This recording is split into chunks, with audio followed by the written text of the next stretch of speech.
নমস্কার বন্ধুরা, অনেকেই প্রশ্ন করেন মাসে 30,000 টাকা আয় হলে কিভাবে ইনভেস্ট করব, ছোট আয়ে বড় সম্পদ কিভাবে ক্রিয়েট করব। আজকের ভিডিওতে এই নিয়েই বিস্তারিতভাবে আলোচনা করব।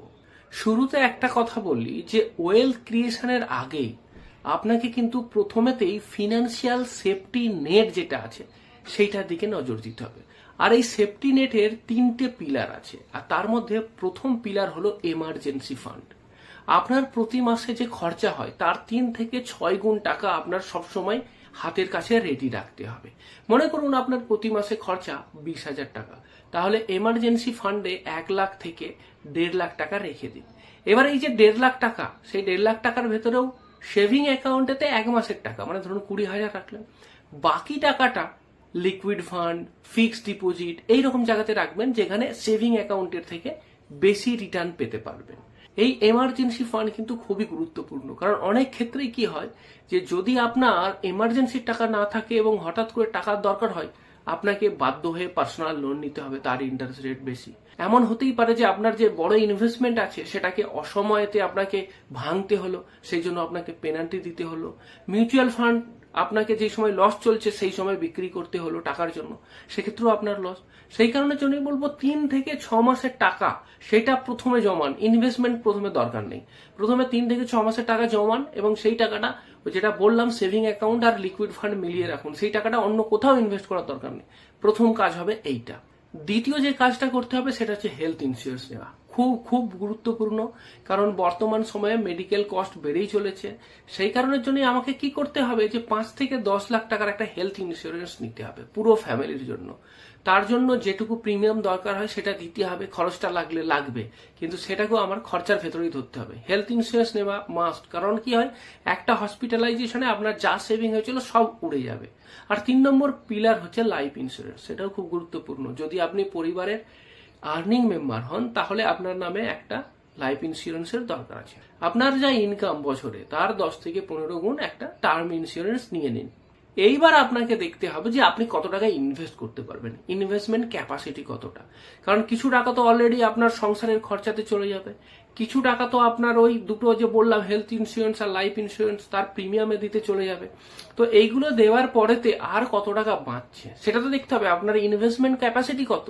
আমি ধরে নিলাম যে আপনি তারপরেও টেনে টুনে 8 থেকে 12,000, কারো ক্ষেত্রে 8,000ও হতে পারে, কারো 10,000 হতে পারে, কেউ 12,000 বাঁচাতে পারে। আমি ধরে নিলাম যে আপনি 10,000ই বাঁচাতে পারছেন প্রতি মাসে, কোনো ব্যাপার নেই, 10,000ও অনেক। 30,000-এর ভেতর 10,000 বাঁচানো মানে অনেকটা বাঁচানো। এইটাই কিন্তু আসলে আপনার রিয়াল ইনভেস্টমেন্ট ইঞ্জিন, এটাই কিন্তু আপনার পরে ওয়েলথ ক্রিয়েট করতে সাহায্য করবে। এইবার প্রশ্ন হলো যে এই যে প্রতি মাসে 10,000 টাকা আমার সঞ্চয় হলো, সেটা আমি কোথায় কিভাবে ইনভেস্ট করবো। ইনভেস্টমেন্টের ক্ষেত্রে আমাদের কিন্তু মনে রাখতে হবে যে সমস্ত ইনভেস্টমেন্টই কিন্তু লম্বা সময়ের জন্য নয়, সমস্ত কিছুই লং টার্মের জন্য নয়।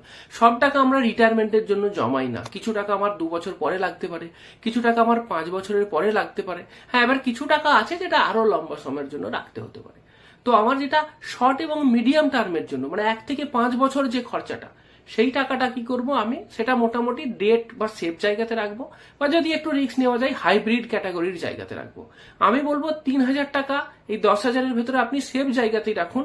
সেগুলো কোথায় কোথায় রাখতে পারেন, এফডিতে রাখুন, পোস্ট অফিসে রাখুন, ডেট মিউচুয়াল ফান্ডে রাখুন, অথবা যদি আপনি চান ইকুইটি ক্যাটাগরির ছোঁয়া পেতে তাহলে আপনি হাইব্রিড ক্যাটাগরির, যেমন ধরুন কনজারভেটিভ হাইব্রিড বা ইকুইটি সেভিং ফান্ড, এই সমস্ত জায়গাতে 3,000 টাকা প্রতি মাসে জমা করুন। এইবার 6,000 টাকা প্রতি মাসে কিন্তু আপনি লম্বা সময়ের জন্য রাখবেন, যেগুলো লং টার্ম গ্রোথের জন্য, সেটা আপনার 7 বছর বা তার বেশি সময়ের জন্য। এইবার এই 6,000-এ কোন ফান্ড নেব, এইটা অনেকের মনে প্রশ্ন আসে, এবং সবাই কি করে সমস্ত ক্যাটাগরিতে 1,000 করে ইনভেস্ট করে দেয়। দরকার নেই, 6,000 খুব বড় অ্যামাউন্ট না, অত বেশি জায়গাতে রাখার দরকার নেই। 6,000 টাকা একটা ফান্ডই যথেষ্ট, একটা ফ্লেক্সি ক্যাপ ফান্ড 6,000 টাকার এসআইপি করে দিন। এবার কি অনেকের মনে হতে পারে আরে একটাই মাত্র ফান্ড নেব, মন মানতে চায় না যে একটাই মাত্র ফান্ড, কত মানুষ কত ফান্ডে ইনভেস্ট করছে, এতগুলো ক্যাটাগরি আছে, large cap, mid cap, small cap, flexi cap, focused, এত এত ফান্ড আছে, আর আমার শুধু একটা ফ্লেক্সি ক্যাপ, কি বলেন। আমি বলছি একটাতেই রাখুন, একটাই যথেষ্ট, একটা ফ্লেক্সি ক্যাপ রেখে দিন। এইবার যদি মনে হয় যে ঠিক একটা ফান্ডে ইনভেস্ট করে মনটা ঠিক মানছে না, তাহলে দুটো ফান্ডে ইনভেস্ট করুন। ফ্লেক্সি ক্যাপ একটা দিয়ে দিন, তার সাথে একটা লার্জ অ্যান্ড মিড ক্যাপ বা ইন্ডেক্স ফান্ড রাখতে পারেন। এইবার কত ইনভেস্ট অলরেডি হয়ে গেল, 3,000 টাকা ডেট প্রোডাক্টে রেখেছি। 6,000 টাকা আমি রেখেছি আমার ইকুইটি প্রোডাক্টেতে, আর যে 1,000 টাকা আছে সেটা চাইলে আপনি গোল্ড বা সোনাতে ইনভেস্ট করতে পারেন। মাসে 1,000 টাকা সোনার কোনো মিউচুয়াল ফান্ডে ইনভেস্ট করে দিতে পারেন। এইবার প্রশ্ন হলো যে এইভাবে যদি আমি ইনভেস্ট করি তাহলে ভবিষ্যতে আমার কত টাকা হবে, ওয়েলথ ক্রিয়েশন কেমন হবে। আমার ইনভেস্টমেন্ট 6,000 ইকুইটিতে ইনভেস্ট হচ্ছে, 3,000 ডেট প্রোডাক্ট ইনভেস্ট হচ্ছে, আর 1,000 গোল্ডে, টোটাল 10,000-এর এটা ব্রেকআপ। ধরুন আপনি যদি কন্টিনিউয়াস এইভাবেই ইনভেস্ট করতে থাকেন, মানে আগামী দিনেতে আর ইনভেস্টমেন্টের পরিমাণ বাড়াচ্ছেন না, ভবিষ্যতে আপনার ইনকাম বাড়তে পারে কিন্তু তবু আপনি কোনো টাকা বাড়াবেন না ইনভেস্টমেন্টে, তাহলে আপনার 20 বছর পরে কত টাকা জমা হবে বা আপনার ফান্ড ভ্যালু কত হবে। ইকুইটি থেকে ধরে নিলাম 12% রিটার্ন, ডেট প্রোডাক্টের থেকে আমি ধরে নিতে পারি 7% রিটার্ন, গোল্ড থেকেও আমি ম্যাক্সিমাম 8% রিটার্ন ধরলাম। তাহলে আমি কি দেখতে পাচ্ছি যে ইকুইটি থেকে আমার আসছে 60 থেকে 65 লাখ, ডেট থেকে 15 থেকে 18 লাখ আসবে, আর গোল্ড থেকে আসবে 6 থেকে 8 লাখ। এবার এই তিনটেকে মিলিয়ে যদি আমি যোগ করি মোটামুটি 80 থেকে 90 লাখ 20 বছর পরে টোটাল ভ্যালু আসবে। এইবার এই 80 থেকে 90 লাখ টাকা দেখতে মনে অনেক বেশি হলেও সেটা কিন্তু খুব বেশি না। আজ থেকে 20 বছর পরের 80 লাখ আজকের দিনে খুব একটা বেশি টাকা দাঁড়াবে না। সুতরাং নাম্বারটা অনেক বেশি মনে হলেও সেটা কিন্তু খুব বেশি ভ্যালু নয়। সুতরাং আমি আপনাকে কখনোই বলবো না যে আপনি এখানেই থেমে যান বা এইখানেতে এই প্রতি মাসে 10,000 করে জীবনভর ইনভেস্ট করুন। আমি ধরে নিচ্ছি আপনি এখন 30,000 ইনকাম করছেন, বয়স কম আছে বা চাকরির শুরুর দিকে, সুতরাং আগে অনেক সময় আছে, তখন কিন্তু আপনাকে ইনভেস্টমেন্টের অ্যামাউন্টটা বাড়াতে হবে।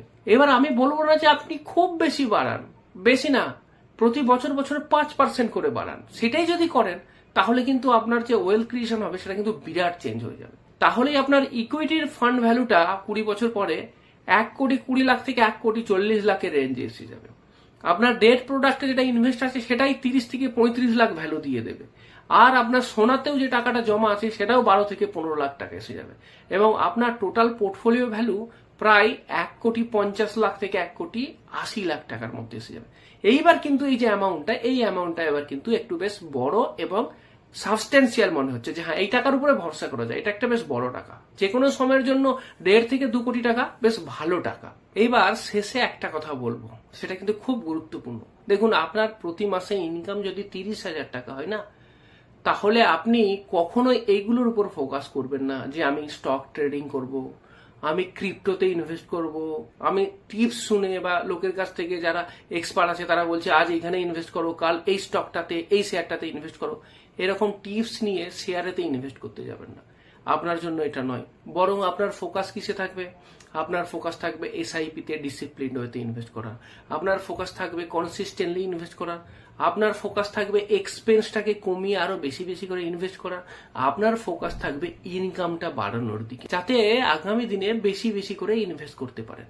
এইবার আপনাকে খুব ফ্র্যাঙ্কলি একটা কথা বলি, প্রতি মাসে 30,000 টাকা আয় নিয়ে আপনি খুব বিরাট বড় সম্পদ ক্রিয়েট করে ফেলতে পারবেন এমনটা হবার নয়। আপনাকে কেউ যদি এরকম স্বপ্ন দেখিয়ে থাকে বা কেউ যদি বলে যে এই এত আয় নিয়ে বিরাট সম্পদ তৈরি করবেন বা 10,000 টাকা ইনভেস্ট করে আপনি বিরাট কোটিপতি হয়ে যাবেন, ব্যাপারটা কিন্তু এরকম না। যবে হবেন ততদিনে টাকার ভ্যালুও কমে যাবে, সুতরাং অ্যাকচুয়াল সেন্সেতে কোটিপতি হওয়া সম্ভব না।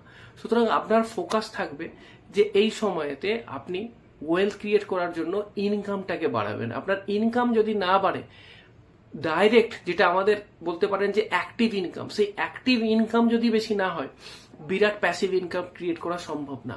সুতরাং ইনভেস্ট করবেন এবং তার সাথে সাথে লক্ষ্যটা বেশি হবে কিসের দিকে, যে আগামী 5 বছরে এই 30,000 টাকা বাড়িয়ে কিভাবে 50,000 ইনকাম করা যায়, ওই দিকে লক্ষ্যটা বেশি রাখতে হবে, নাকি এই 30,000 টাকাটা কোথায় কিভাবে ইনভেস্ট করলে সব থেকে বেশি রিটার্ন পাবো এই নিয়ে মাথা ঘামানোর।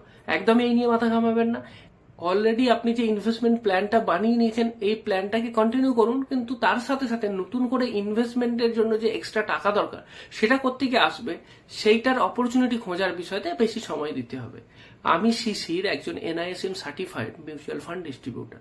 যদি আপনি মিউচুয়াল ফান্ডে ইনভেস্ট করতে চান আমার থ্রু দিয়ে করতে চান, বা আপনি যদি মিউচুয়াল ফান্ডের প্রপার পোর্টফোলিও তৈরি করতে চান, তাহলে কিন্তু আপনি স্ক্রিনে দেওয়া নম্বরটাতে যোগাযোগ করতে পারেন।